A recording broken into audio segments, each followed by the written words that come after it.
Hello guys, welcome back to the another video. आज मैं इस वीडियो में बात करने वाला हूँ अपने गोप्रो के बारे में।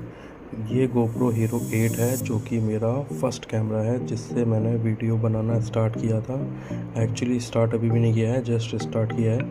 तो मैं आपको इस कैमरे की कुछ ख़ास चीज़ें बताता हूँ जो मेरे को काफ़ी कंफर्टेबल फील कराता है while recording a good video shoot. Actually काफ़ी कॉम्पैक्ट है और इसमें 4K की वीडियो रिकॉर्डिंग ईज़िली आप कर सकते हो।